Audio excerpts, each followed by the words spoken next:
فرمایا کہ ان کانت الا صیحۃ واحدۃ فاذا هم جميع لدینا محضرون. ان کانت، یہ ان نافیہ ہے، ان شرطی بھی ہوتا ہے اور نافیہ بھی ہوتا ہے. یہاں نفی کا معنی دے رہا ہے کیونکہ آگے الا آ رہا ہے. جب ان کے بعد الا ہے تو ان نفی کا معنی دیتا ہے. تو یہ ان کا معنی نہیں ہے، یہ نہیں ہوگی، یہ الا صیحۃ واحدہ، مگر ایک ہی چیخ آئے گی. قیامت کے منکروں ایک ہی چیخ آئے گی. فَإِذَا هُمْ جَمِيعٌ لَدَيْنَا مُحْضَرُونَ، تو اچانک یہ سارے لوگ ہمارے پاس حاضر کیے جائیں گے.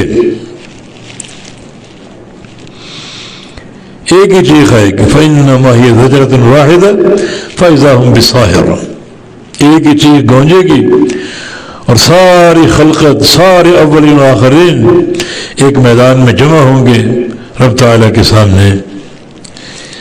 یہ چیخ جو دوسرا نفخہ ہے اللہ کے سامنے جمع کرنے کا. دو نفخے ہوں گے، دو بار پھونکا جائے گا. پہلی بار جو زمین میں لوگ ہیں، جو زندہ ہیں، وہ موت کا شکار ہو جائیں گے، فنا کا شکار ہو جائیں گے، بے ہوش ہو جائیں گے. اور جو قبروں میں، وہ قبروں سے اٹھ جائیں گے.